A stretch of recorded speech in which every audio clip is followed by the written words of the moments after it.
Good evening and welcome to the Flory Models Lockdown Thursday night show, live 7:30 on the 11th of February 2021. That's getting to be a real mouthful these days.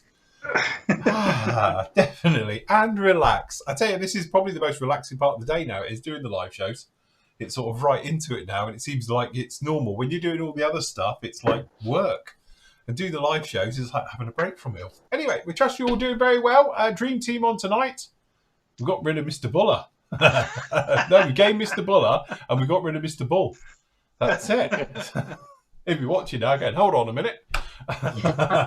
Anyway, we're with you for the next hour and a half or so to answer all your questions, usual bits and pieces, usual Thursday night show. So please, especially in YouTube land, don't post up any questions yet because we won't read them yet. We're going to do all the other bits and pieces and then we'll get back to you afterwards. But I know loads of you post up questions and it's like, you're not answering, and it's like, it's not generally us, honestly. Anyway, good evening to everybody who is in the Flory family, who is in the chat as well. Lovely to have you all down in there. We trust you're all doing very well, hiding from the cold if you're in the UK. Used to it if you're anywhere else. It's just clearly we're not, because we're Jessies, especially down this part of the world. We've had snow again today and we're not used to that. We have palm trees and things. It's tropical. Gets near freezing. We just don't know what to do. It's like terrible. Anyway, we trust you're all doing very, very well. How are we doing then, gentlemen? How's it going, Andy? Fine, thanks. Been busy day today. We've been boxing and sending these out. So the Buccaneers are finally in. A little bit of a delay with us getting them. Not our fault, just us getting stock in, but they are in. And I have to say, like I said a bit, I'm repeating myself for the guys, but I love that box art. Yeah, that's proper, really looks nice. Like a photo, that does. That's a really nice one, that is. So, and I can definitely understand now when we say that they bring out the worst one first and then the better one second, because that's cracking. Yeah, really nice. So technically, as Nathan will probably testify, he knows a bit more than us on this. That's the Gulf War version then, isn't it? With the bulgy belly. You can do the Gulf War ones now, yeah. Watch the wingtips. They put the old wingtips back on, I think. Oh, right. So I imagine you can. Yes, because we had the thing about, if I remember, because obviously me and Matt built live ones that's in my cabinet over there. We did the Navy versions and you get different wingtips in the kit. So yeah, that's it. And I know at the time when we were doing that one, it was a case of, because I've got the Buccaneer book here and some of them have different wingtips to others. So yeah, it's a little bit of a minefield which wingtip you're going to be going with. I think it might be worth a while just getting a picture of the aircraft you're building and double check, because I'm pretty sure they swapped them out for the Gulf War. Must have been some sort of aerodynamic reason for it, but you still get the wingtips in the kit, I believe. Oh right, okay. So there could be a little bit of a thing to watch out for there. Check your references, the old advice, isn't it? But you've got the bulge bomb bay and you've got the RAF weapons, so you've got, you're ready to do a Gulf War one.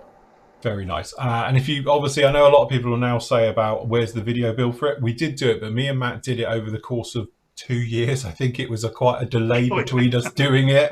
Me and him did the original build of it, and then life got in the way, and then COVID came along. And if I remember rightly, we did it part of the lockdown original COVID build for the paint work.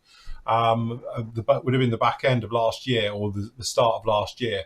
So yeah, it's in there somewhere, but we did them parts of life. But I have to say again, Airfix, you know, I know I'm slightly biased because obviously very good friends with Brandjet, but that kit goes together fantastically. Even if you're like Matt, you try and put the engines in upside down and back to front, you know, it won't allow you to do it, and there's a good reason.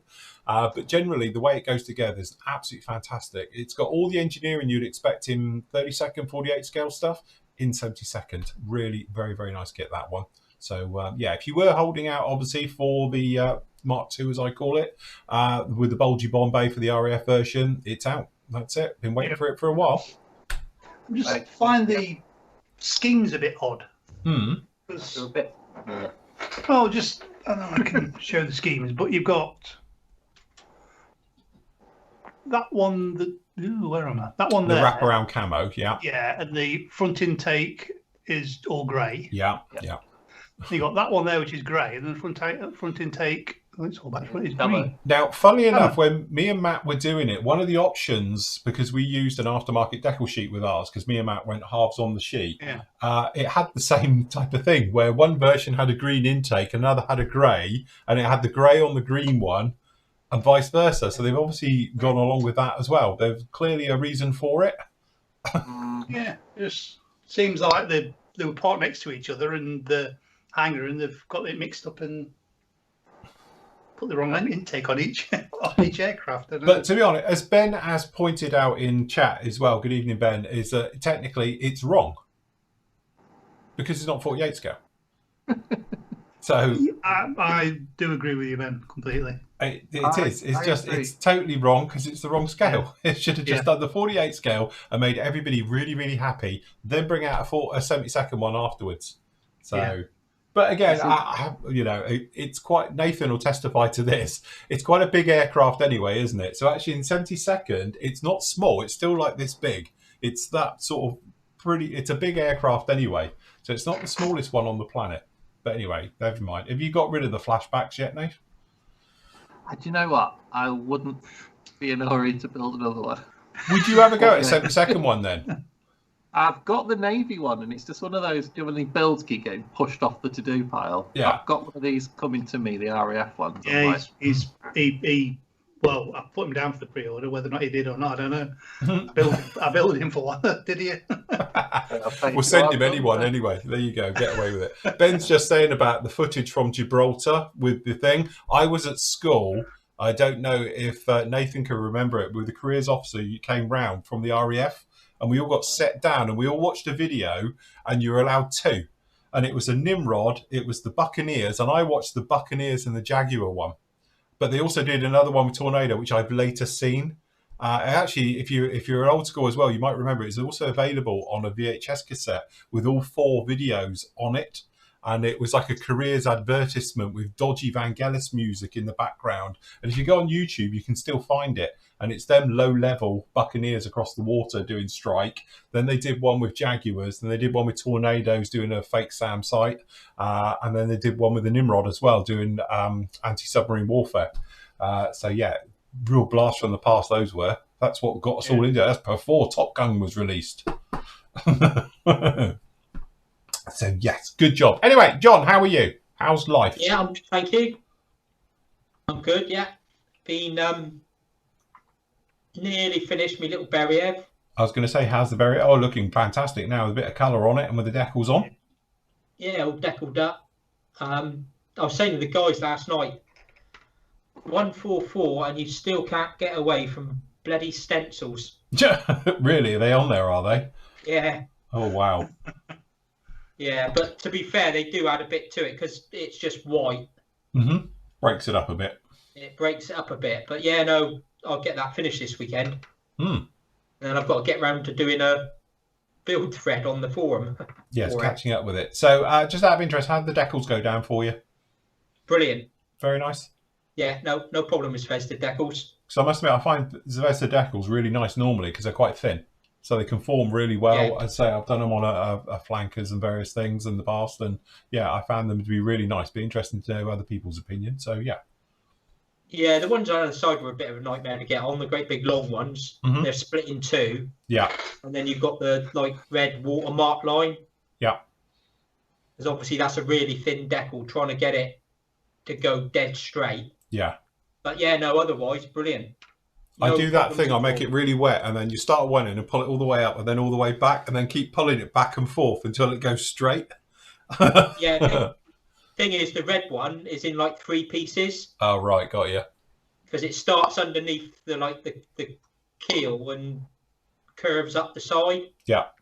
But yeah, no, we got there in the end. Nice, very good, cool, good job. Nave, how's it going? All right. Shall I put the overhead on? Go on, stick the overhead on. I'll tell you what, it's that impressive. Let me find you an overhead camera. Hold on, let me just manoeuvre this slightly. Hold on, don't go quite yet. Let me get you in full screen for the, Mary Rose version 2.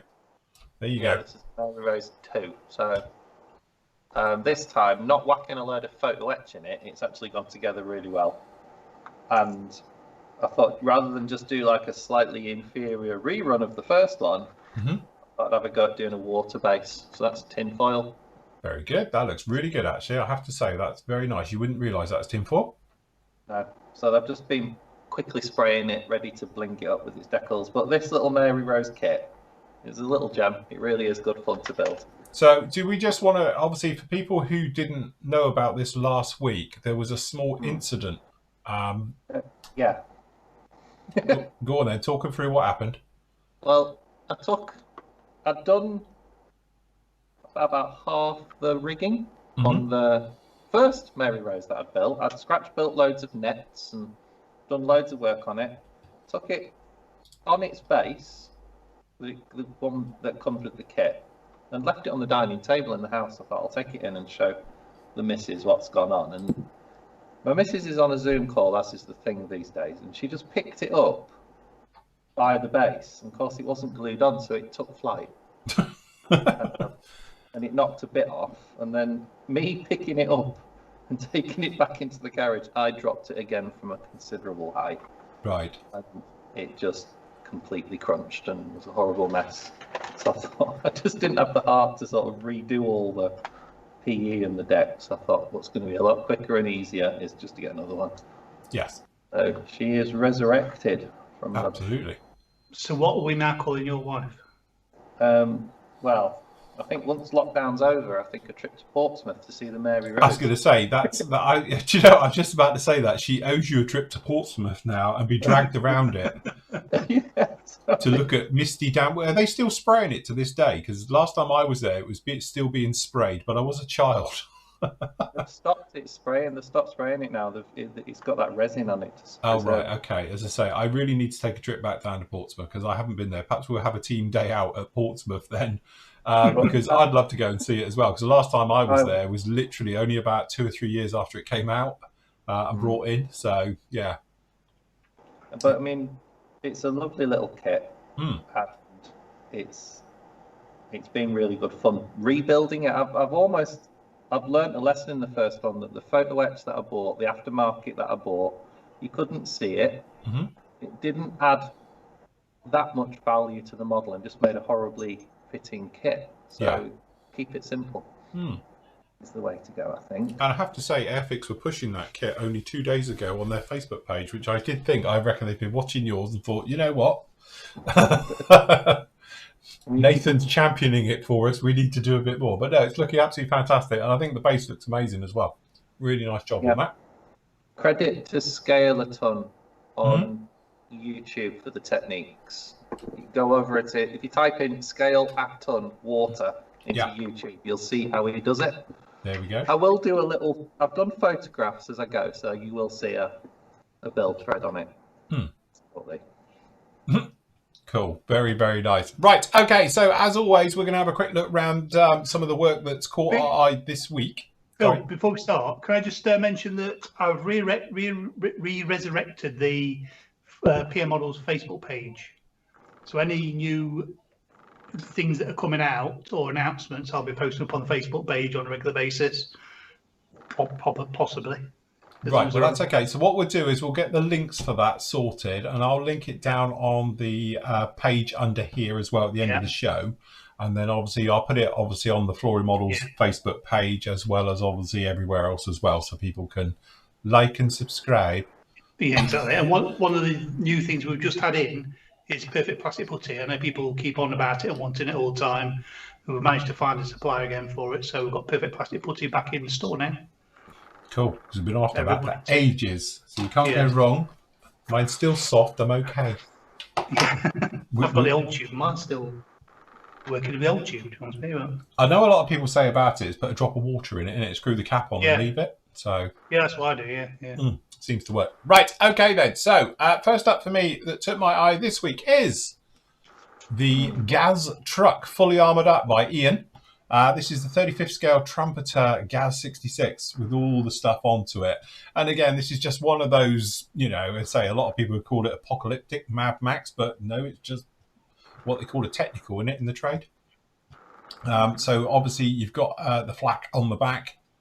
but looks absolutely fantastic. Little things that took my eye with it is just the rubble effects and the various things on the base as well, and obviously the truck in there, and obviously with the ZSU 23 in it on that one. Is that 23mm? Something like that. But the armor plating with the rust effect as well on there, really like that one. I thought it was very nice. And again, with just the general, excuse my French, crap in the back, which is what it would have. So, you know, with the shell casings, the bits, pieces, the cans, the paperwork, all the junk in there as well. Really did like it. Very, very good job on that one. That's what we'll be using to go down to Sainsbury's next year. And well, yeah, obviously, yeah, when the world really falls apart, totally. And yeah, that's it. It'll be the daily runner. So, yeah, you need some petrol bombs and that as well. You'll be fine. So, yeah, good job on that. Like that one as well. So, a nice little diorama base with it as well. It's not overcrowded sometimes as well. They get a little bit crowded with everything going on. Just, it is what it is. Very, very nice job on that one. So, good job indeed. Next up for me, bit of a favourite of mine. I am a fan of the old Opel Manta. You know, it's just one of those ones. And again, this is Dan's done a fantastic job on this one. So this is the 24 scale bell kits one. And again, nice job right the way through on this one with the metallic blue. On all the various things, taking you back. I say the metal work in the back and all the stuff in there. Beautifully done. Very nice. Good kit. Seen many of them, Andy? I'm old enough to remember when they were flying around the forests in the 80s and, yeah, cracking things. Very nice. Andrew's Heat Fire ones were really nice. But yeah, cool job on that one. Very nice job all the way through. And again, some of the work insides.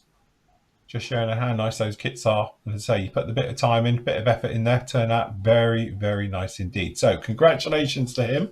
Very, very nice.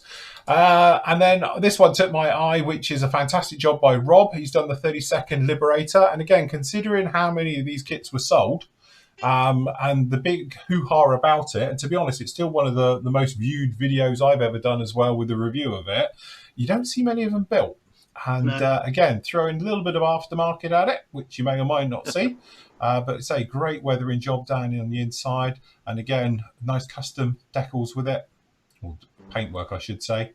Obviously, with the metal gear as well, always helps strengthen it up. But again, turned out absolutely beautiful.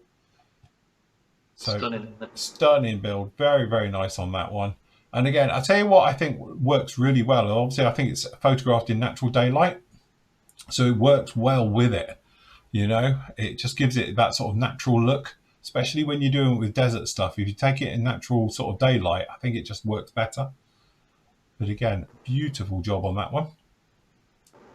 So is that, not know much about Liberators in the desert at all, is that being operated by Americans or Brits? It is American, isn't it? It's when they're in North Africa doing the runs over the Med. Why has it got a British tail flash on there? I don't know why they used to do that. I must admit, I'm not up on that one. I'm sure somebody will know about that, but I clearly don't. But again, yeah, I did notice that as well earlier when I was looking at it. I did see, well, it seemed funny he's got it. I don't know if it's just an identification mark. Yeah. Because obviously a lot of forces were running around in that part of the world, in that theatre. But yeah, really very nice job on that one. And again, the base is really nice, having the decking onto that one with the metal deck. And again, a little bit of close up for the weathering, showing how that's going in there. That's amazing, isn't it? That looks like that literally looks like a painting. It's done so it does. Do you know what? That actually looks like a squadron print wing. Yeah. You know, the way that is, it's beautifully done. Very, very nice job on that. Me and Matt said the same thing this afternoon. Looking at it and I mean, that should be published. It does literally look. Yeah. To put in a book and publish it, doesn't it? Although I was a bit concerned about this light fitting. I think it's far too low. I get it. It's probably on a shelf on a stairwell going up. But I saw that originally. I was thinking that lampshade's a bit low, isn't it? Crack your head on that. Walk into it. But again, some nice detail shots as well on with the close up. So it was obviously right the way through with the figures are looking great. Very, very nice indeed. So good job on that one. We like that one a lot. A very good job. Okay, right. Next up, we've got a lovely Edard. This is the 48 scale BF109E4. Yeah. I think this build just shows the kit off beautifully, the surface detail. Yeah, is really picked out really nice on the rivets, but the paintwork is spot on. It looks weathered but serviceable. Yes. Which is always the fine art with aircraft modelling, isn't it? To weather it to the point where it doesn't look like it's wrecked. Used but not abused. Yeah, but just the paintwork's first rate. And it shows off. It really does a good job of showing off the kit. And again, to be honest, the Edard kits, because it's not a big kit still, is it? It'd be a 48 scale, it's a small aircraft. And the level of detail that is actually in those kits is incredible. The surface detail, I know we speak about it a lot with the 72nd scale stuff, but this is, I think, really where Edard, from my point of view, suddenly were, do you know what? They've absolutely mastered doing fine detail. The riveting detail on their 48 scale kits, the smaller stuff like this is incredible. It's very sharp. You know, you can see the riveting all on the wings and all the rest of it. Comes as standard right the way through, and it just absolutely works well on that kit. As you say, it's very nicely painted and weathering, so it's showing off all of those details without having it right in your face, you know. So good job, very nice job on that one. Next up, we got the Gloucester Gladiator. Sorry, we were looking at these earlier. So gorgeous. This is the 48 scale Airfix F8 Gladiator Gloucester. Meteor, sorry. That's the one, sorry. Too many G's. Too many wings for Gladiator. Yeah, it's missing a set of wings and jet engines. So yeah, we've got the lovely Meteor. Very nice job on that one. So Andy Walker's, I know, who's a friend of mine's built this, and he's raved about this kit. And when you see this build, you see why. I mean, it's like a stunning kit. But not to take away from the build, the finish is superb. It is. It's beautiful. You know, paintwork spot on. It looks heavy and lost a meteory. It just looks right. It's nice. Absolutely, as you say. To be honest, it's one of those typical kits of Airfix where it's just all there. It's everything you want. It's not massively over detailed, you know, in the various bits. And I know the engine works quite simplistic, but again, if you do a nice weathering and paint job onto it on its own, it just steps out. But I know other people have done a lot with super detailing the engines. I know with mine, obviously, I re-riveted all of mine as well. But again, it's one of those just a smart looking general aircraft. No matter what you seem to do to it, it looks great. But you get a nice paint job onto it as well and a nice bit of weathering onto it. They really do pop. And again, beautiful job on the base. Very nice job. I forgot you built one of those as well. Yeah, back in the day. It feels like a couple of lifetimes ago. But yeah, I did one of them a long time ago. So just look heavy. It's got weight to it. Again, that's a hard thing to do. Yes, definitely. Yeah, it's not a light little flimsy aircraft. It's a bit of a chunk, it's a bit of a beast. Very nice job. Good job on that one. We like that one a lot. And then second to last, to be honest, it all got us talking about this earlier. The fantastic, this is from Neil. He's done the classic, which I still think, and I will say it, I still maintain this is Airfix's best kit ever, is the Lightning. It is a fantastic, stunning kit. And how old is this kit? Do we know how old this is? Oh, I would say it's Millennium. I think it's 90s, wasn't it? It was late 90s this kit actually came out. I'm pretty sure. Somewhere, I'd say between 95 and 2005, somewhere around there. Yeah, I've got to think. I think it may be sub that. I don't know. Somebody's bound to jump in and say now, but I have a feeling it came out just before 2000. Or if not, you say it's got to be around there somewhere. And you think, you know, technically it's 21 years ago. It's beautiful kit. Really nice. Good details on this one. And to be honest, it's what I call old Airfix. 97 it came out. There you go. So there you go. Just before 2000, really. And it was light years ahead of everybody else at the time. And then obviously Airfix went tits up at that point. And then the world sort of crashed around their ears, and then they came back and then crashed and burned and came back, and they're back with us again now, I'm glad to say. But it was almost, this kit got released and it was like, it's brilliant, it's fantastic. And then they went. So it was like, anyway, moving on. It's enough of my problems, my traumatic childhood. So as you can see, fantastic looking aircraft. He's got a fantastic metal finish on this one. Again, getting a metal finish to look right on these is not an easy thing to do. But when you get it and it works like this one has, it looks stunning. Very nice job on that. Does it say what paint is used to do it? I don't know. I'll go back up in a sec. But as I say, yeah, it looks really nice. It is, and to be honest, I know that's the corniest pose of all, but it looks absolutely stunning like that. Let's face it, it's if at you go Cosford, to isn't certain it? So- museums, you can see it like that. Yeah. Yeah, Cosford's got one like that, hasn't Absolutely stood on its tail, but yeah, but lovely work on the inside. Again, it's one of those shames because you can't really see all the detail and the work that's gone in there, but you get a glimpse of it there. It looks absolutely beautiful. Very good job. Even down to your ladder. So yes, cracking, very, very nice job on that. I don't know if he's put what it was. Extra metals. Yeah. Various shades. So yeah, very good job. That's the benchmark lightning build. I don't think you're going to see a better one for a long time. No, it is absolutely beautiful. Very, very nice job on that. Cool job. Right, well done on that one, Neil. We love it. Okay, last up is the 35th scale AFV club. This is the CM33 TV Cloud Leopard. I just thought that looked like something off Aliens. It does, doesn't it? Yeah. You can't need people to jump out the back, but I just like the weathering on the wheels and the green. I do love that green, the camo with the work with it and the weathering and all the rest of it. As you say, it's got that real worn down look to it all, isn't it? And the streaking's good. Like the rubber above the tyres, I mean, sort of like the rubber. Yeah, with these over with the arches, yeah.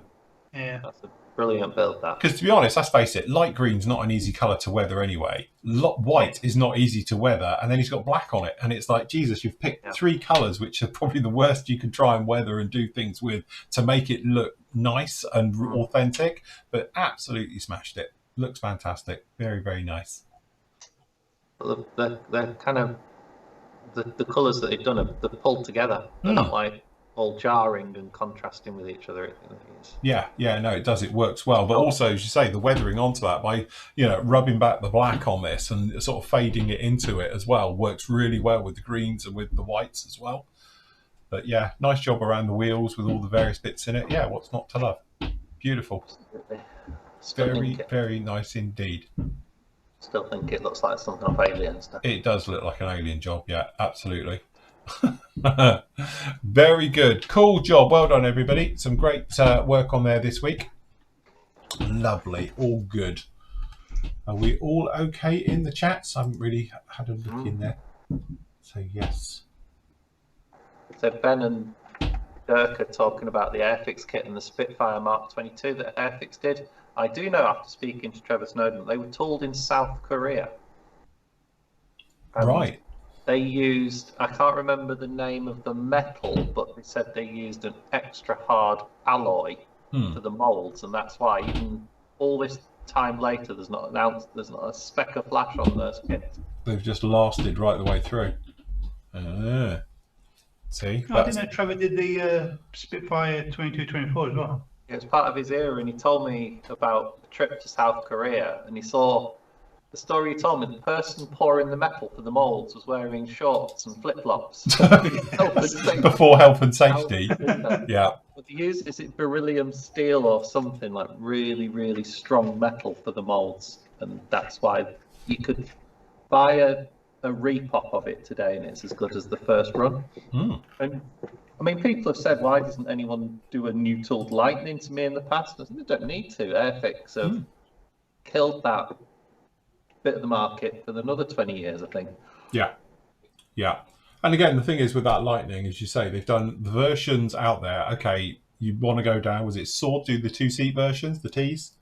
But again, I know a lot of people have grafted the Sword one onto the front of the Airfix one, because the Airfix one is lovely, right the way through, and you can graft their version of it onto it. And, I know there was aftermarket ones available. I don't think they're actually available at the moment, but yeah, interesting ones. But again, Airfix have done some really good stuff over the years, and I think they just get swept aside in some cases, but they're old stuff. Some of it's really good stuff. So, yes. Right. Okay. So, moving over to the questions. Got quite a few this week. We've got one from Johnny. Says, hi, team. Looking to get into AK Extreme Metals. Which ones do you recommend for starters? Looking for engines, etc. To be honest, your best bet is have a look at my review of them, because I've done a full review on them, and you can see my only criticism were that they're very similar. But then you get that with a lot of metal colours. They sort of do different versions of it. I suppose my only small criticism as well is that if you're into the normal aluminiums and the sort of silvery colours, the lighter ones, they are very much the same. I prefer dark aluminium to work with. I'm quite a fan of their sort of burnt metals. They do the pale burnt metal, the normal burnt metal, and then they do, what's the dark one? I actually like the titanium because it's got a nice gold team to it as well. But to be honest, if you're into the sort of normal aluminiums, they do like white aluminium and stuff like that. They're samey. So I would say go dark aluminium. The titanium is very nice as well. The steel and stainless steel are beautiful colours because it's got a real nice blue hue to it. So especially for round engines and stuff like that, if you want to get that sort of bluey look into your metal, that works very well. But I just find the normal aluminium is very bright. It's very much like a showbird aluminium than a traditional normal working aluminium, shall we say. So yes. And they do another one. What's the other one they do? The dark colour. Gunmetal. If you want a dark colour, gunmetal. That's the one. So yes. But generally, any other thoughts, Glenn? I think you've covered it. You want to sort of skip the similar colours, don't you? You want to get contrast. But for your engine, yeah, I think that's sound advice because the 3 or 4 colours should get you started, shouldn't it? Yeah. As I say, I would just pick sort of diverse colours. If you have a look at the review of it, you'll see roughly, because I spray them all on different bits and we do side-by-side tests. I used to have it till a short time ago, the plastic card sheet that I did all the comparisons with, but I must admit I used it. So, but yes. So I would say something like stainless steel, definitely. Dark aluminium, definitely, and then obviously if you're doing engine colours, then obviously think about sort of the exhaust colours as well, and then go from there with it. But as I say, you don't need many because they're very, very similar in colour. Patrick says, sorry, this got answered, but I can't remember. I thought I set up for the Tuesday show. Do you guys thin MRP, or do you do it straight from the bottle?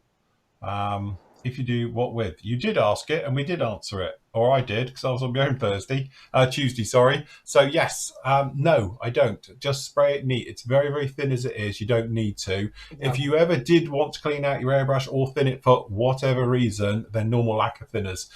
I was led to sort of believe that the thinner that is in those anyway is like a leveling thinners. It's a slower drying lacquer. So if you used to put something like, we call it self-leveling thinners into it, you shouldn't have a problem with it at all. It should be absolutely fine. But honestly, it's very, very thin as it is. I never have ever thinned it in my life. So yeah, don't see why you'd need to. Anybody ever tried thinning it? No, no need to. I think it wouldn't spray well if you thinned it. It'd be too thin. Run all over the place. Like I said, I can't see why you want to thin it. Yes.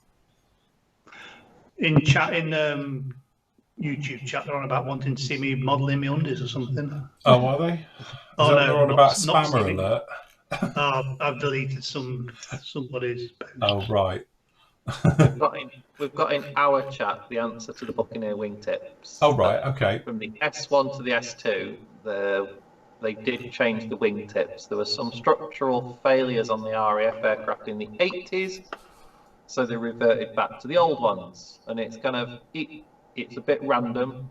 You have to check your references for the particular aircraft and squadron because it could be one or the other. Yes, it would be one of those. It depends when that actually had the change.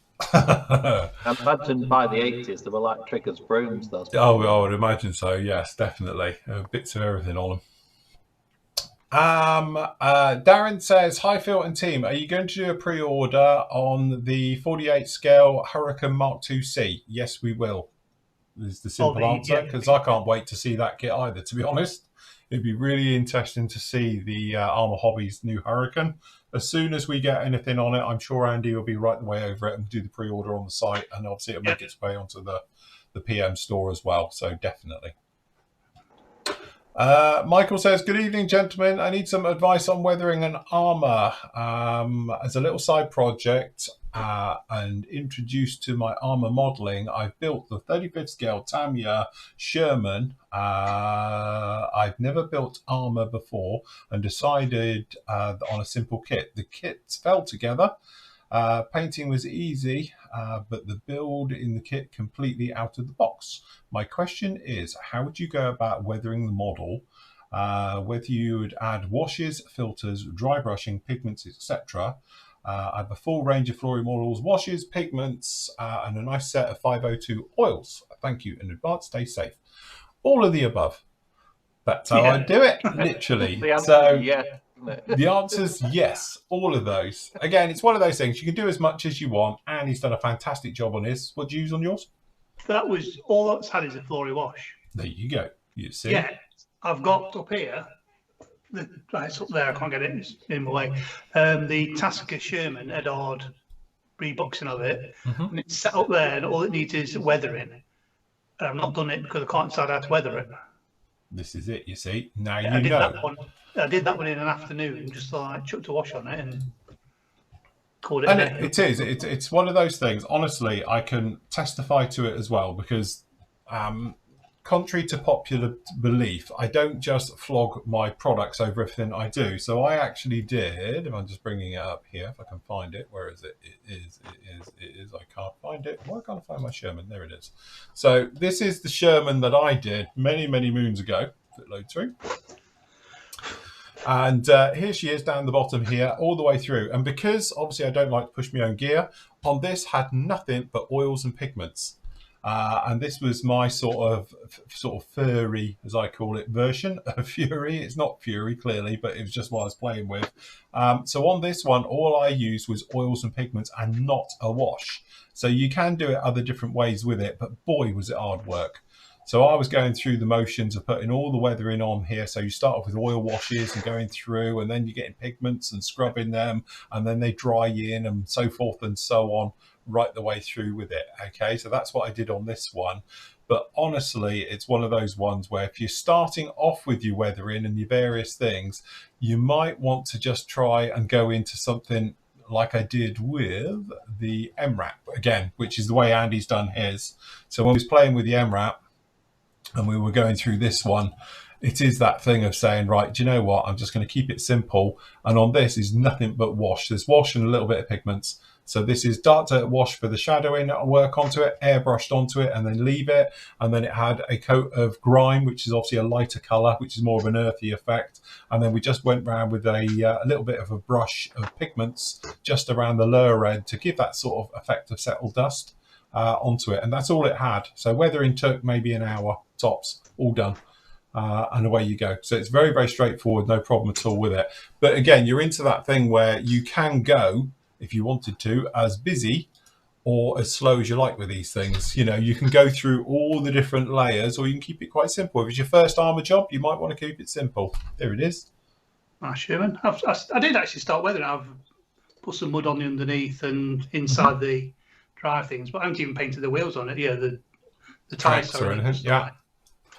Pushed on, and the things are, I just put them on just because I could. I've not even painted them yet, so I'll get around to finishing it one day with everything else I'm doing. It is. But say, when you're doing all types of weathering, if you're like new to that particular type of weathering, as in armour or aircraft or everything else, like I always say, for the first couple of times, keep it simple because you want to enjoy it. You don't want to get bogged down into it and thinking you've ruined your model and all the rest of it. So keep it quite simple. So perhaps try a wash. If you've got Flory Models wash, stick a dark dirt wash over it. Just airbrush it right on. See how you get on. Use the grime wash if you've got that one as well. See how you get on. Perhaps a little bit of pigments, okay?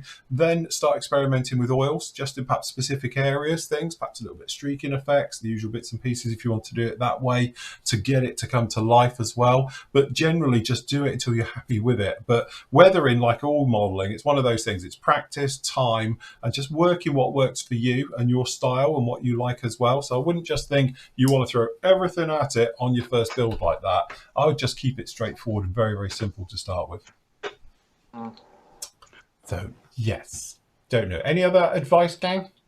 Yeah, it's easy to go down the rabbit hole with weathering, isn't it? Yes, absolutely. Yeah. And apply every technique known to man to it, but there's no need to. No. And I think that's the same as well, because you see a lot of other modelers, not just obviously what we do here and stuff like that, is that you could literally, like John says, go down the rabbit hole, because you see one guy do this technique and then this doing the other, and you end up doing it all on one model. And it just becomes a little bit of hodgepodge of everything all on there. Some of it's working, some of it's not working, various things. So I would just keep it straightforward and then develop your skills like you would do anything else over a series of models, perhaps, to see what works best for you. What threw me with the Sherman is what I always used to build German armour. So it was either dark grey, desert yellow, or not desert yellow, but yeah, the Dunkel Gelb, or whatever it's called, or the camouflage scheme. So that's all. That's I mean, for years and years, all I ever built was 135th German armour. Then it comes to a green Sherman. You think, well, what do I do with that? It's green. How do you weather green? But then, so that came out really nice with just a bit of pre-shading, post-shading, and stick a wash over it and let it naturally sort of sit in there and drag. The great thing about if you're using the wash, like I've done various things on it, and there's loads of videos out there, is that everything you can do with oils, you can do with the wash as well. So like streaking effects. So you just put it all over, let it sit, and then you just come along with a damp brush, wet, just a bit of water on a brush, just very damp, and flick it down, and you'll get the streaking marks and everything else. And I know a lot of people say, oh, that's really technical and you've used oils, and it's like, no, I didn't. I just wet a cloth and brushed it once and it's there, because you don't need to go through. You could go through, and I know obviously we spoke about using weathering pencils and stuff like that as well, and you can put lines in and draw them in, but sometimes the simplest ways are often the best, as I find, because I don't like to get bogged down, as you say, into 100 different techniques to get just what you're after sometimes. And the great thing is you don't like it, you wipe it off and go again. For a lot of it, like you said, dark dirt wash, and I use that paintbrush that's got the... Yeah, I've got one of them as well, with the teeth in it, as I call it. Yeah, that was brilliant for doing the streaky lines down it, and came out really well with that. Just wet it a bit, and just like brush the wash in, and it's like did a really nice job of it. So you just literally just going down and bringing it down. But sometimes even if you're just using the brush, if you've got bolt heads that are sticking out, the bit where you flick down, you cause a shadow because the brush can't touch the surface, and it leaves you with the streak, and it's you can just flick at it.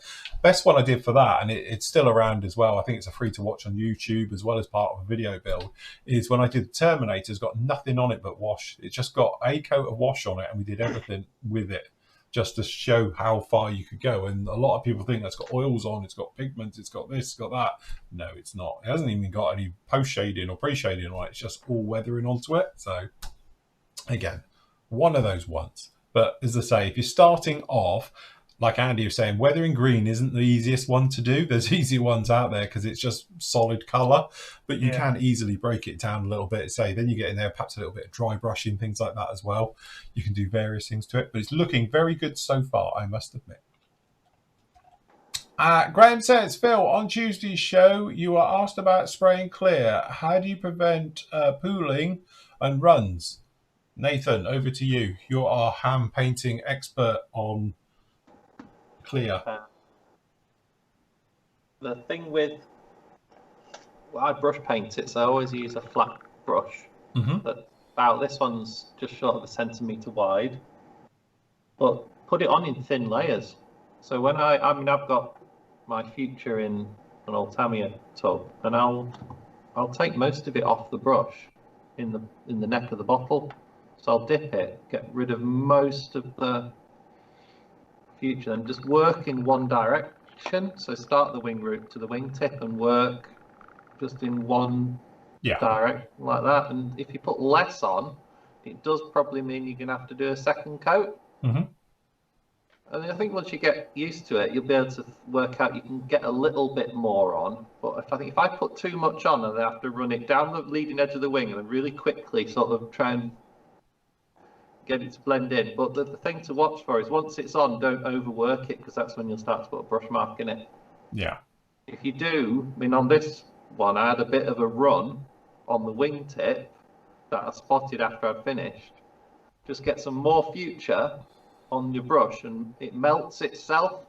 Yeah. So if you have got a run, you can take it off with more future, which sounds counterintuitive, but to be honest, back in the day, we were saying about it when I did the Hawk underneath the belly famously. I sort of came back in next day after it looked fantastic, and I had a little bulge, and it goes like a bit of a funny color. So same thing, if you sand it off with actually quite a coarse sanding stick, take it off, and then I use like a polishing one onto it, and then same thing, you just come back with a little bit more future and you just brush it over it. It will eat into itself and sort of self level out. It's quite clever stuff like that.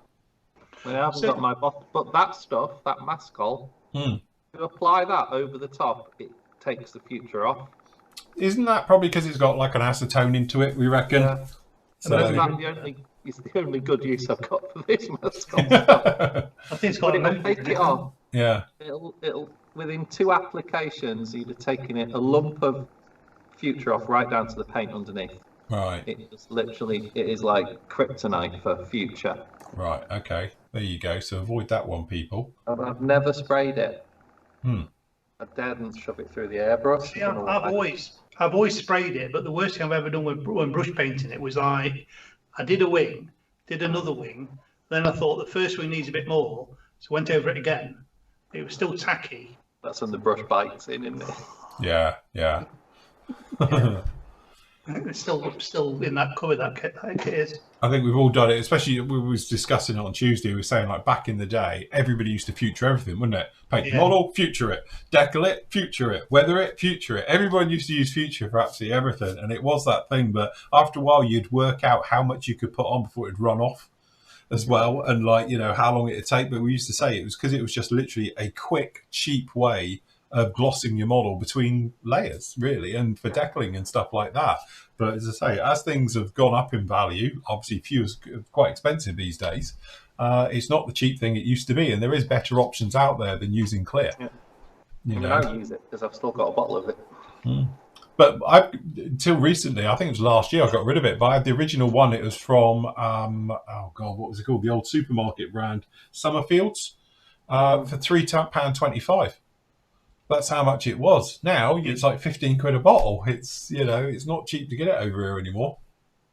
So, but yes, definitely one of those things. But like I suppose with all the hobby, isn't it? It's knowing how much you can put on, knowing as well when to overcoat it and everything. It comes with a little bit of time and experience with it, so forth and so on. Yeah, well, that mascol's definitely rescued a few books, to be honest, because that does take it off. So really, you've just got mask oil for removing future. Yeah, it's useless for the task it's into. Yeah, it's useless for masking, but it's great for getting that off. And yours hasn't turned into one great big gloopy. Yeah, you haven't got a rubber ball in there yet. Well, it's just an alien. I can't get the thing off. To be honest, it looks a strong colour from what I remember. There used to be like a pinky colour. Yours looks purple. Look, is that good? You can't get the lid off. Yeah. It's alien blood. Solid. It stinks. Yeah. David says, I was told by someone in my local hobby store that AC models make really high quality 1/35th scale figures. Do you guys know anything about this company? No point asking me. I know nothing about figures. Who? Yeah, who? I remember Fujami made some once. Oh yeah, I must admit I'm not the right person to ask. Matt's the figure expert. So yeah, has anyone ever heard of those AC models? So, but no, I can't speak because I don't know them, to be honest. So can't really comment on that one. The pictures look really nice, don't they? From what Yes, got some nice pictures of them. Yeah. Daniel says, hi Phil and team, does the PM store have any of the pig models Tiger 1 88s in stock? If not, can you order 2? Of course you can, Dan. We should be able to get them anyway, can't we? That's stock item. Yeah, is that the 72nd? The pig model I've got here. I've got one. Yeah, I'm sure. I'm almost 99.9% positive we can get hold of them. We've got some in, but I think we might have the King Tiger ones. I think it is. The one I've got here is definitely a Tiger 1 one. I've got the smaller one, I think, than the King Tiger ones. The slightly bigger shell. Daniel, if you can send me a PM. Yes. So it's in my inbox, even though I've been moaning earlier on that how many PMs I get a day. But yeah, just send me a PM. So it's in my inbox, so I can remember it, and then no problems at all. Everybody message Andy and say what a great job he's doing, because that'll fill up his inbox even more now, and he'll have to go through all of them to find the orders and stuff. Oh, God. Rob says, hi, Phil and the Rocksteady crew. Oh, my God. Show what you do. Break a make me groove. Phil, did the Rebel Enterprise kit come with Aztec DAC? Oh, God, we're back to that. Flashbacks. Did the Enterprise come back with Aztec decals, or did you source them separately? And if they weren't surprised, where'd you get them from? They were sourced by... Sorry, was it? I've forgotten the member's name who sent them to me, and I feel really bad when this happens every time. Let me just check to make sure I didn't put it in the show notes for it. We spoke about this the other day. I did thank him. At the end of it, if you go to the last part of it, I will talk you through it and all the rest of it, of the video build. And obviously, I do give the member a shout out. I just don't know if I'll put them in my... things for it. In the final part, we pull our hair out and go insane. Oh no, that was a different part. Distinctive Aztec patterns are used in a mask for fun with a vinyl marker and everything. I haven't named them, have I? I'm sorry, I'm very sorry. They've got a funny, they're called something Space Doc. Can't remember. If anybody remember in chat, post up. But if you watch the last part, I do talk about them obviously as we're going through the hell on earth of it. But if you pop in here, Rob, and watch the video, just the last part, I think I will talk about it in there. So I do thank the member who sent me very kindly. I call it kind. I think he's trying to kill me off, but anyway, that's down in there as well. So you can see that, and obviously you can watch the final part down the bottom there as well if you're a non-member. So yes. It is. I can't remember what they're called now. And to be honest, I've tidied them away and I've put them somewhere safe. They're in my little pack of decals and everything. So, yes. Oh, God, we jumped. Where's it jumped? I've got 4 on the go. Rob says, evening team. My PM parcel arrived today. Many thanks. The parcel was a set of AK real colours for my IDF Sherman. Be my first time using these paints, so am I okay to use leveling thinners with them, and what ratio do you recommend? Absolutely, yeah. I've used both types. In fact, I've used all 3 types, if you're honest, or 4 if you want to go right the way through. I tried them with IPA. They work really well with IPA as well if you want to go down that route for the more acrylic-y route type things. But generally with the lacquer ones, the fast one works, the normal one, and obviously the slow dry, as in the leveling thinners, work equally really, really well with them. I used them on the book missile system as well in anger and other bits and pieces recently. And as I say, I've never had a problem with them. They really do work very, very well. I'm impressed. Yeah. Ratio-wise, again, if you're using them down the lacquer type route, I like to spray a little bit thinner at a lesser air pressure. So I would say probably 60-40. So 60% thinners, 40% paint for a nice one. And then if you're finishing off, and if you're going for more of a nice satin finish afterwards, perhaps your final coat, you might go a little bit thinner again. The thing is, they're very, very flat, the armour ones, aren't they? Oh, my word. Yeah, they're proper dead flat. So if you ended up using rapid thinners, you might end up causing a black hole or something. Yes. Sucking all the light into the out of your room. Yeah, I must admit, I did. If you remember right, I did the book missile system with them, and they are really very, very flat. They go down beautifully. Don't get me wrong, and it's funny for a paint to be so flat, they spray beautifully. You lock your trigger and off you go doing your camo pattern.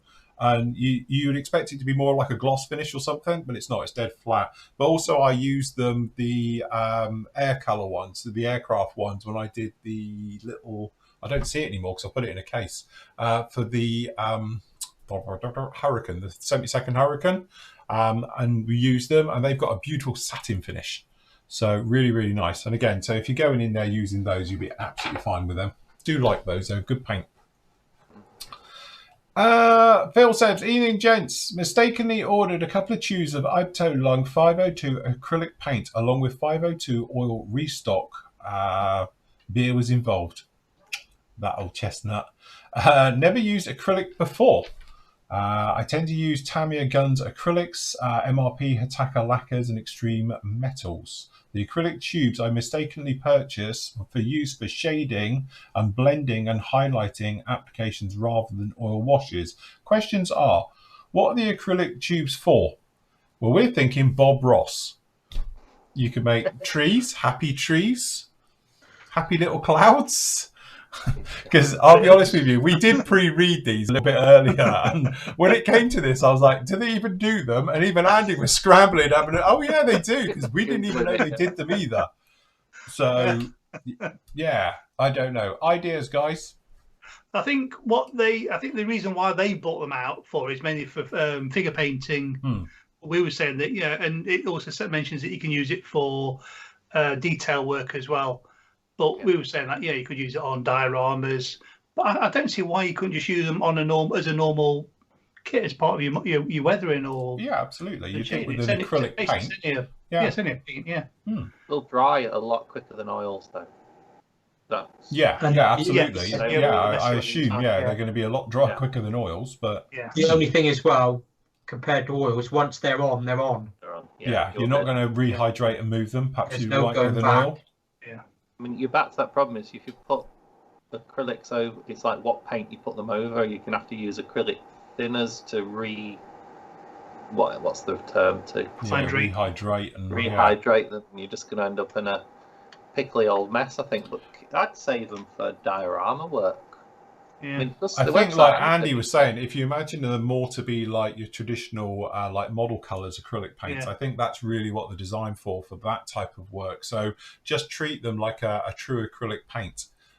Like Nathan was saying, I'd be a little bit wary, especially if you're thinning them to rehydrate them. If you're using like acrylic lacquer, acrylic thinners, and you've got like acrylic paint underneath, you might end up moving the paint that's ruining your paintwork underneath it and all the rest of it. Where if you've got used to, like I would, if I'm used to using oils, I scrub around with it, and suddenly if you're doing that and you forgot and you've got acrylics on the go, might be a sticky situation.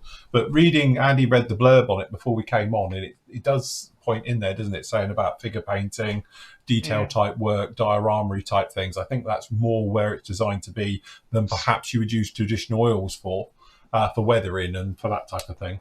I suppose a lot of it depends on what colours you've bought to what you can use them for, doesn't it?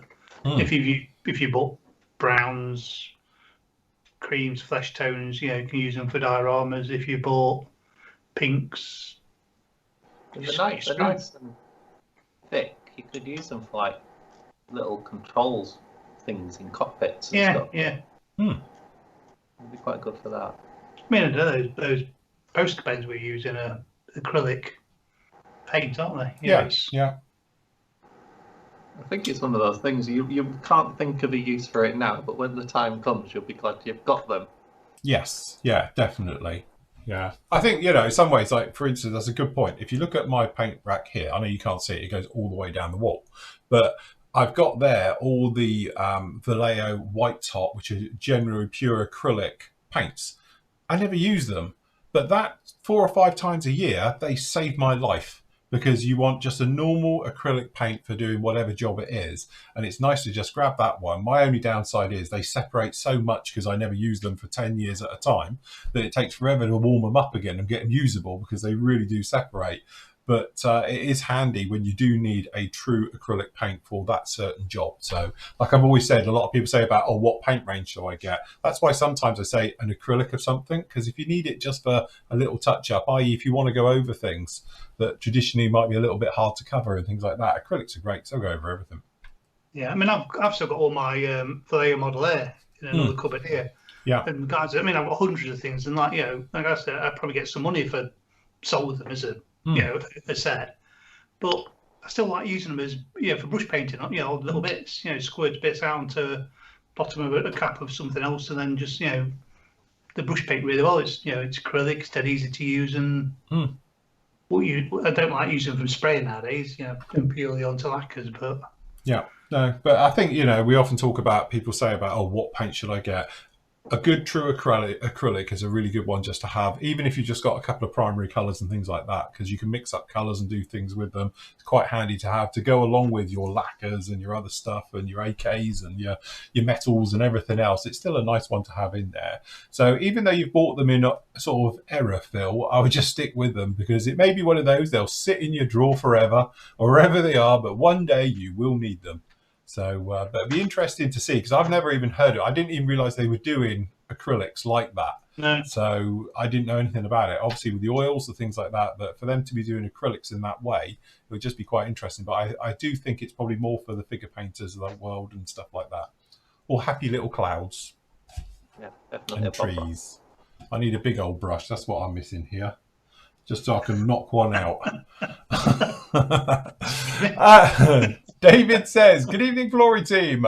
Would like advice on should I polish and smooth the primer of a model before applying a gloss coat, and before painting the black for the black base for silver. I'll let you off. Finish. Also, do I need to polish the gloss black coat before spraying the silver on top of it? Many thanks." Again, I know Matt, if he was here now, he would tell you that it needs to have a bit of a key, because you need your paint to stick to something. So if you've got totally glossy surface, you need it to bite onto something to be able to get a proper grip. A lot of people trouble with like paint peeling off and stuff in the maskings, because there's nothing to bite onto. It's on a very slippery surface. So I think as long as you're in there for somewhere between, you know, sort of satin type of effect on there of your primer, as long as it's nice and smooth. I think a lot of people these days get really hung up about, is it gloss, is it satin, or is it a flat coat? You just want it to be smooth. And by that I mean is sometimes if you use like a rapid drying thinner with Mr. Surface of 1200, it's dead flat, but boy is it smooth. You run your finger over it and it's absolutely, it's like silky smooth. It's like feeling your skin if you've got smooth skin, like clearly I have. But if you run your hand over it, it feels very, very smooth. There's no texture to it. It's not rough. You're not feeling lumps and bumps like on your cutting mat or anything else. That's really what you're after, is to have a nice finish. And if you're talking about, obviously for black basing, for silver work and using metallics and obviously metallizer finishes and stuff like that, again, it's all to do, like I keep on saying about it, it's all to do with preparation. If you've got a perfect surface and that black is nice and glossy and there's no hairs in it, there's no fingerprints or glue marks or big gaps and usual bits that you might find in there, you know the metalwork will look just as good on top. Because the trouble with it is, we always say it's not painting, it's plating. So anything you've got there now that you can see in the black will show through. So you're going to need to get in there. I know Matt spoke about this on, I think, Wednesday we spoke about it, is to sand it back, flat it off, have a look, see how it is, and then go over it and stuff like that with it. I know Nathan's just reached for a polishing stick, but I like to use, I've got an old pair of jeans and I cut like a little square off like that, and I just like go over the surface with that, because they're just rough enough to take the edge off. Any edges off. Yes. But like I said, not too much, because like I say, if you start going completely into it, you sort of got nothing for the other coat to key onto, have you? No. But you need, the funny thing is, as I say, it's all to do with like the surface of it. Like I always say, as long as it's not rough, you know, as long as it feels nice and smooth, you'll be absolutely fine with it. Again, I had a gentleman speak to me earlier about the wash, and he was saying the wash is getting stuck on his model. And again, he's like, oh, I'm going over a sort of satin finish with it. And it's like, but is it smooth? And I often speak about the texture of a sanding stick, because obviously, you know, this is our medium or fine one here on the green, but it's certainly a little bit coarser. You look on the other side, it's very smooth. You want it to be smooth. You know, you don't want to be feeling any roughness. You don't really want any resistance, but you want to have enough bite onto it so it's got something to grip onto. Because if it's just literally like gloss, it's just going to slide straight off. You know, so it is a little bit of a finding that happy balance. But once you get into that, and obviously certain paints and thinners will help with that, like self-leveling thinners gives it a chance to sort of get in amongst it and to smooth it all out. You know, even if you're not using it like a gloss, you can still use like leveling thinners, because it will just give you a smoother finish. But there again, recently I've been using rapid drying thinners, which you would think would dry everything dead flat, but it's still nice and smooth. with 1200, Surfacer 1200. And when you feel it, it's literally just like silk. It's very nice type of texture. And if I could get everything like that, I'll be very happy. But as you say, some paints don't go as well. But yes. Alan says, hi chaps. I was thinking about spraying Ushi Chrome metal powder. Oh, sorry, using even. Oh no, he is spraying Ushi metal chrome powder on the main rotor shaft of my KH HK60. I've never done this before. Is the metal color leveling thinner okay to use in this mix? What sort of ratio is best? What I guessed would be the first question is it really worth it? It's that big. Seriously, it's that big. It's teeny tiny. You can hardly see it. Is it? That seems like a lot of hassle to do. Or you could do slightly what I did, and that involved technically getting a brush, dipping it in paint, and just going dur, dur, dur, dur, and I'm done. That's literally it. So, they are literally a pigment. And can you spray it? I always thought it was. Well, no, that's like I said, it's a powder, and he's on about mixing it with leveling thinner, which I suppose. Do you know if I was wanting to use that, I'd be spraying that probably black. Yeah. And just brushing over it. You know what I mean? Just dry brush it up. Just dry brushing over it. Yeah. Yeah, it does seem a bit overkill. Not being funny, you can see how big it is. It's smaller than your fingernail. It seems a lot of overkill for doing that entire thing. I painted mine in situ. I built the entire thing. You'll see that tomorrow.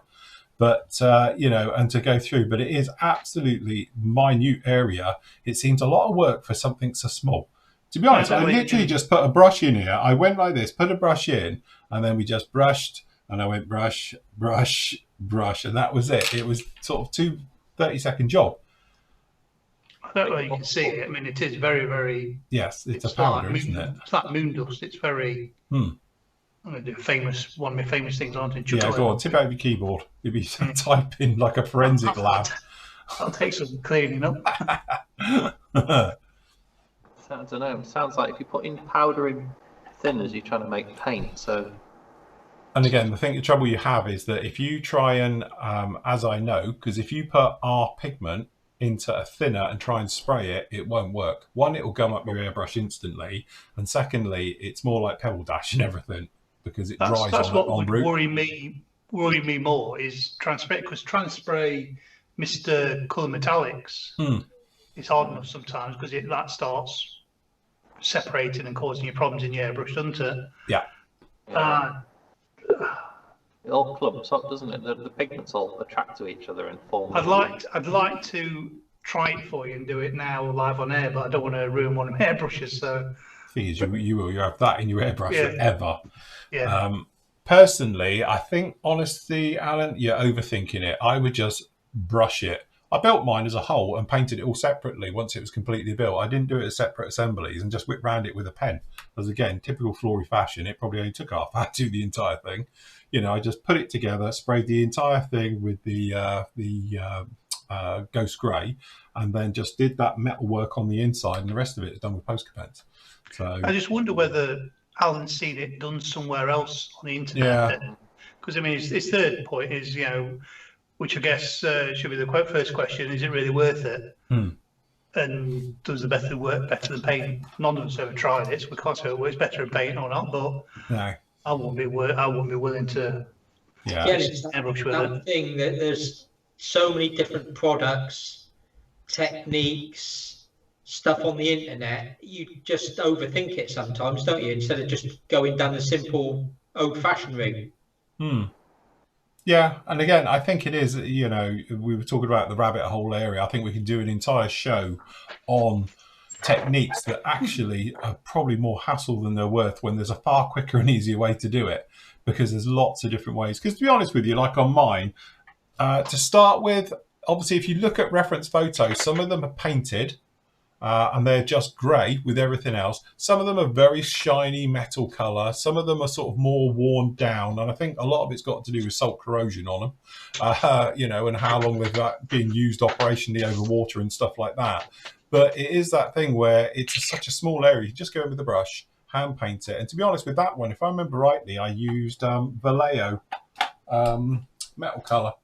I think I used magnesium, something like that. So curiosity's got to me. I'm going to see if it even mixes. He's going to do it. oh God, he's going to do it.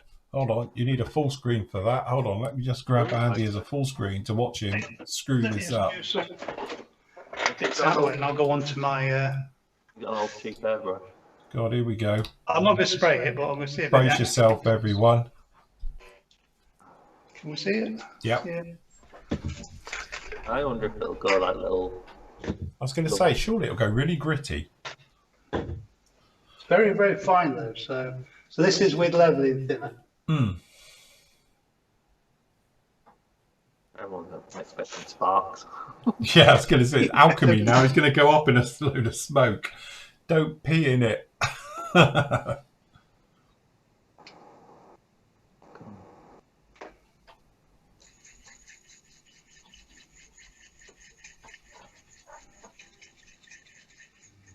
Do you know, it did mix in alright actually. Is it working? Yeah, but is it going to airbrush?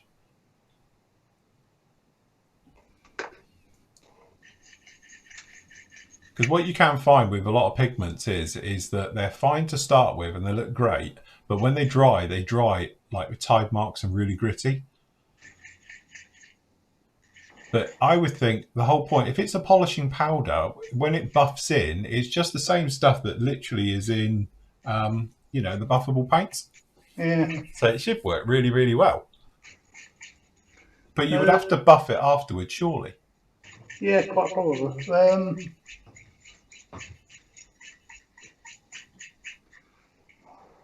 Alexa, turn on compressor. The world's best art. He's a lazy sod. He really is. He can't even be bothered to turn on his own compressor. Got his compressor plugged into his Alexa. Yeah, that's it. He doesn't do anything in his house. I use a cheap rubbish airbrush. It's all right. After the show, he's going to spend all night cleaning it. Yeah. Where do you get all your little dishes from? It ain't got a pourer, is it? No, these are. Well, yeah, because the Mr. Hobby ones have got pourers, haven't Yeah, they? that's what I'm saying. Because I've got the Mr. Hobby ones. They got a little pourer on it, but it looks like yours haven't got a pourer. No, they haven't. Oh, I obviously get the dodgy ones. He's got the only one with that. So it tips everywhere.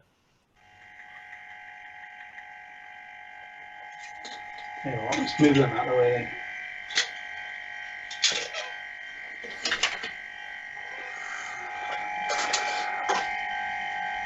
So look, by the time you've done this, I've painted it, dried it, and moved on.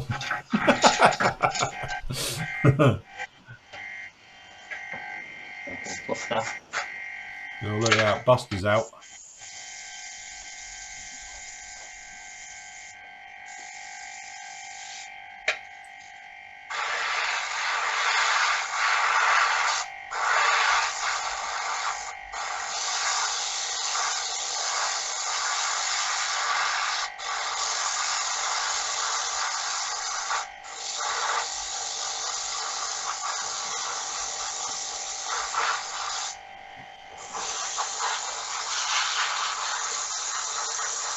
So surely now that's no different from spraying, you know, Mr. Metal Colour. Yeah, I don't think you wouldn't have thought so, would you? Because Mr. Metal Colour is just self-leveling thinners and pigment. Yeah.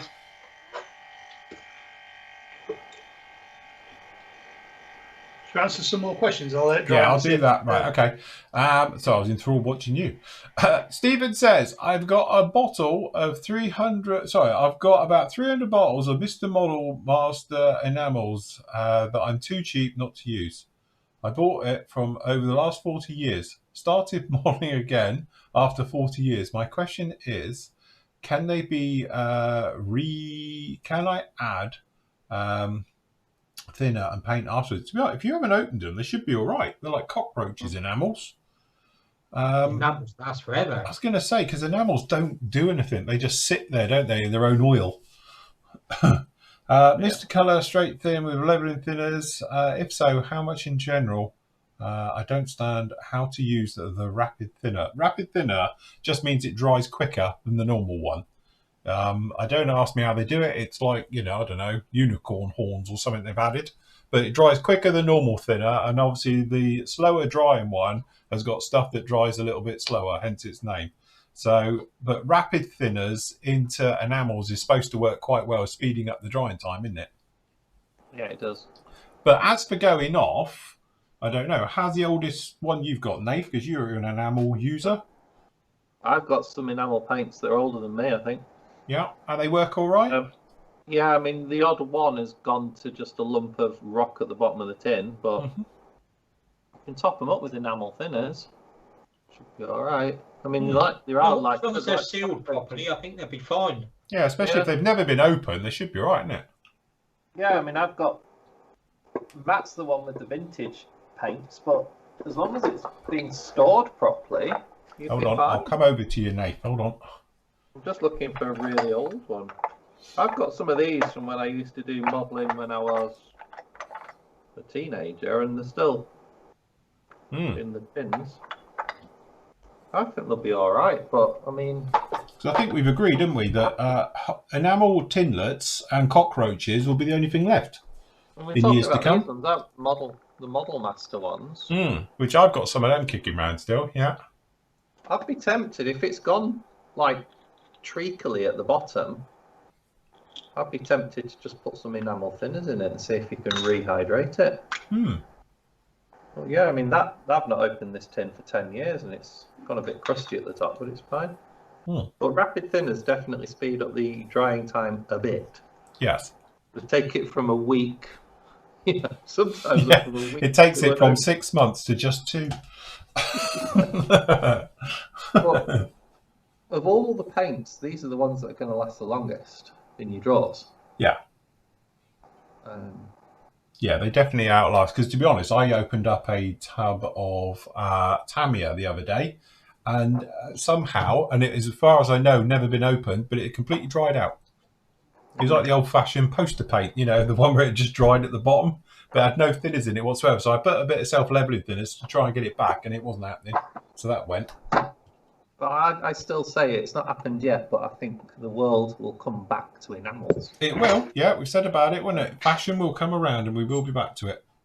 But they're brilliant for cockpit work, for painting cockpits. And but the downside is they take a while. I know people talk about putting rustings. Rustings, yeah, that's quite a harsh thinner, isn't it? That's why. But I spray my Humbrol paints with rapid thinner. And they're dry the next day. Yeah. So I like them. The detail work, they're there for detail work for me now. I did spray my Red Baron DR1 in enamels. It's a bit of a pain. We need to do a team build just using... What, Matchbox kits and enamel? You have to send Bill for the spare enamel paint. So. Yeah, Matchbox kits and enamel. I wouldn't like to do camo in them because Matt will be in his element.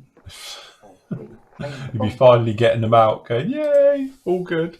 Okay, Christian says, hi team, I'm having a big problem with some masks for spraying the insignia on my 24th scale Airfix Typhoon. It's almost impossible to get them off the backing paper without curling them up. See pictures. I've tried pasting tack. Okay. So I've done videos on this. What you want to do is a little trick, and that is to have a backing piece of paper down first. So what you actually do is you get I'll use 40mm Tamiya tape, put that out on top of it, then you peel it off the back so it's stuck on. It's a bit like our car guys do giant vinyls, isn't it, when they put them on? So you just have it on one piece, and you go up to your wing, you can work out exactly where it is, you push it down, brush it on, that mask on, and then that way you can then peel off the backing and leaving the mask on. and then you can just spray it, and then you can take it off. And then the great thing about that is if you want to line up another one over the top of it, for instance, for masking off something in the middle, you can see exactly where you're going with it before you actually put it down and on and do it. But I've done videos all about it. If you go back, biggest one I suppose would be the A10, when we did the entire shark's mouth with masks and everything, or hog mouth in my case. You know, when that was actually put on by sort of, you know, airbrushed in by hand with masks, that's exactly how we did it. So we had to go over it 3 times to get the different colour with the teeth, the black and the gums in there. It's the same thing. But if you're trying to take them off and then put them on and roll them out flat, you'll get a pinch mark. It's always the way. You'll get some bit where it hasn't laid flat. But if you go on, you can literally put it on one side and then wipe it across, and you'll be absolutely fine with it. But if you're doing it on like a ring, like I can see in your picture there, that's always going to be a little bit of a nightmare to do it. Or you can get this stuff. What's that? Transfer tape. Oh, right. Or transfer tape, yeah. So that's like a real low-tack, clear film. Right. And you just put it on top of the mask, peel the whole lot off, put it onto the model, and then the clear transfer tape will just come away. Yeah. Which is probably a better one because you can see it even easier, because if it's clear, you can see exactly where you're going. Yeah. So putting it down. Worked well, that. So yeah, and if you're really frugal with it as well, you can reuse your tape as well, because it will peel off of itself cleanly. So you can keep it somewhat nice and do it. But that's how I do it, go around doing them. And so you just peel them off, put them down, but it keeps it nice and flat, you see. So you can go on, and it gives it a little bit of rigidity, and it stops it, as you say, rolling up on itself and giving you a nightmare. But if you go back and have a look at a couple of the ones I've done where we've used masks for the camera work right the way through, it just makes it a lot easier. Right, how's it going, Andy? Is it dried? I can have a look. Right, let's just change camera again. Right, you set up. I'll just do this last a couple of questions to deal with this. So Roger says, thanks to Nathan on the Tonka build. I'm getting on fine with his farewell scheme. Not far now, and should be the best build after throwing together 3 others. Lovely. Alex says, hi Phil and team. One for Andy, just asking if you got my PM about the P40. I didn't, but I have, because that's what I was just looking at just now. Oh, right, he has now. Which P40 is it?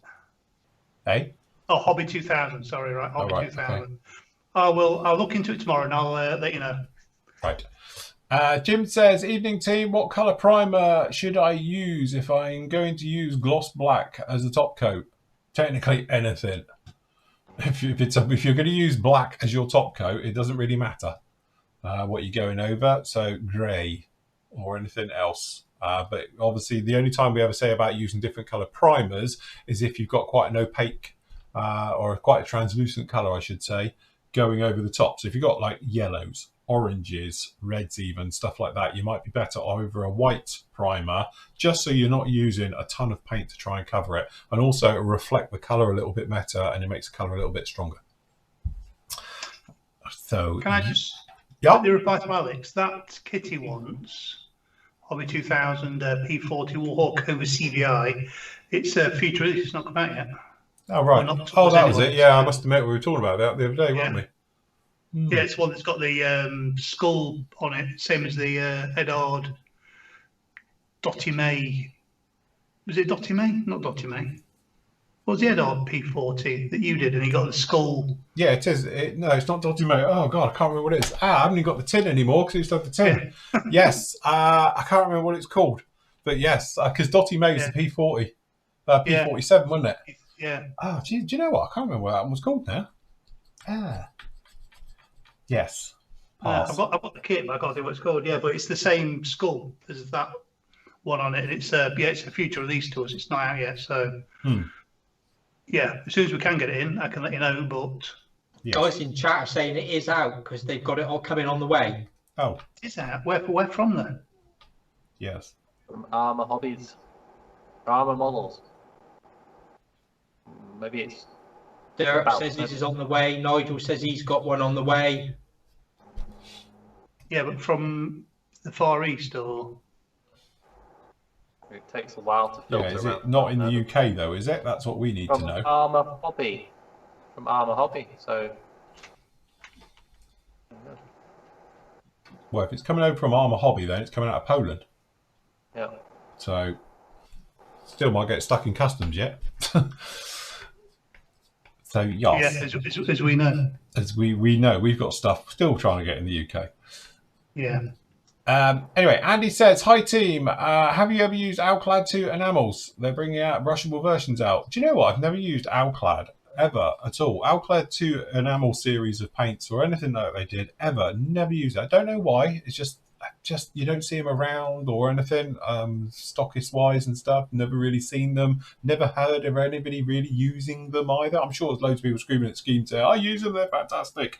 I'm sure they are. I'm just saying I've never seen them and I don't know anybody personally who uses them. So, yeah, Alclad just seemed to die a death about 10 years ago. So, yeah, strange, because when we were a little company, we always used to be next to Alclad on our stand at Telford. They used to be next door. But, yeah, I must admit, don't really see them anymore. So it'd be interesting to give them a go one day, especially if enamels are coming back. We'll all be back to Alclad. Nathan, I'm building a 30-second Tonka. Can you advise me on aftermarket stores for a GR4? The kit decals are woeful. Don't forget, it's because it's an old kit. The GR4. Oh, the GR4 will be the Italeri one then, isn't it? Sorry. I was thinking of the GR1. I mean, Paveway 4s would be an easy one, and a Lightning Pod. Yeah. The wing stores use what's in the kit. I'm just thinking what's available. I'd love to put brimstones on them. That would look cool. If you did an Afghan one, they had a mixed load. So Paveway 4s, Lightning Pods, brimstones. You could use Storm Shadows if you can get them. You can get the 30-second scale Eurofighter kit. If you can get that, that would give you a lot of the stores. Yeah, because that's got the Storm Shadow in it. Yeah, so I'd love to put a couple of brimstones and some Paveway 4s on it. Give it an Afghan. Yeah, that's it. And so you just don't, because did they do a 30-second brimstone? That's what I'm thinking. Because they did it in 48, wasn't it? I saw that as an aftermarket. Somebody did set, because I thought about if I ever did another 48 scale Tornado, you'd have to have it with brimstone because it looks cool with that one. I just thought they had this really nice asymmetric load. But obviously, the takeoff in Afghanistan, not quite knowing what they were going to. Yeah, that's it. Take a bit of everything. But if Ben's just put a Raptor pod, would be cool. But the GR4s, Paveway 4s is probably the easiest one to get, and the Lightning Pod. But I mean, it's the Italeri kit's not been out that long, so I think give it time. You might find somebody jumps on with all the aftermarket stuff over the next few months. Chris has just put Eddard doing 32 scale brimstones. Oh, there you go. That'd be nice. That would be quite cool with it on. It looked really cool because they've got the nice angled launcher. I was going to say they're like 30 degrees, aren't they? Facing downwards on a triple racks on them. So yeah. They had the ones with just concrete in them.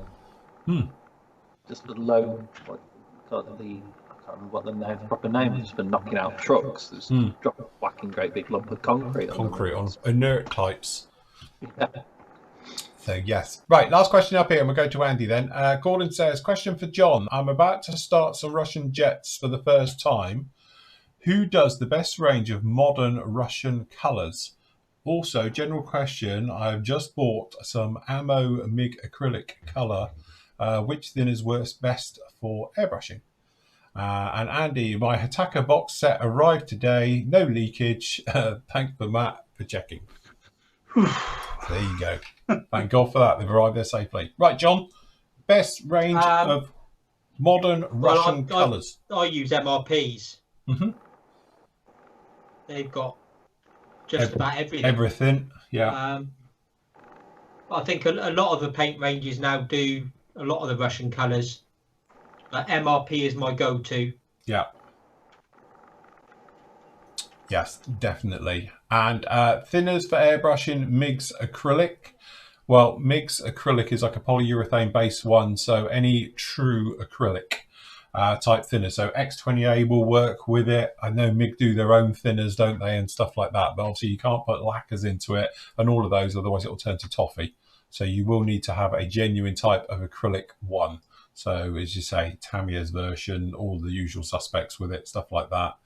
Vallejo airbrush cleaner works well. So yes, you can go with those. Cool. Right. Okay. Over to Andy, who's now going to demonstrate us something. Right. So this is obviously over silver, and I've also done it over a dark colours, obviously what it comes out like. I'm just using a piece of cloth, so it's nice and smooth. Let's see if it does anything. Ooh. It's coming up just the same as Mr. Colour as we expected. In fact, it's not as. In fact, I don't know what it is actually. I'm not sure. It's actually buffing the paint off and going through to the silver undercoat. Oh. Quite sure what it's doing. There's not much on the cloth there, so I don't think it is. Yeah, it just is buffing up.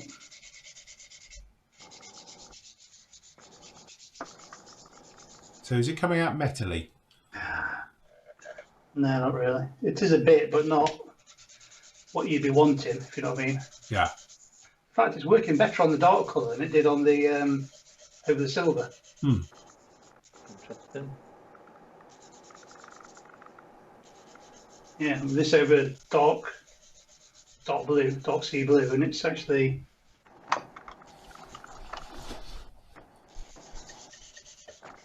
Well, you can see that or not.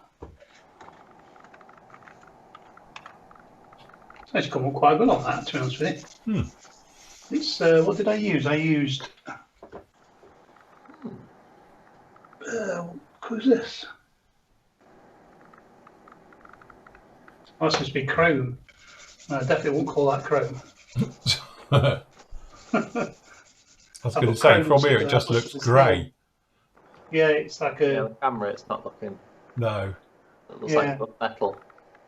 Yeah, that's what it looks like. Yeah, gunmetal. Yeah, it's definitely not chrome. That looks quite good. Light. On the edges of here, it's come up quite nicely. You know, that looks perfect for tornado engines. Yeah, they would be good for engine exhausts. Yeah. Yeah, those sort of things. Yeah, if you wanted just to steel, but bear in mind that's chrome and it looks like steel. So what the steel would look like, God only knows.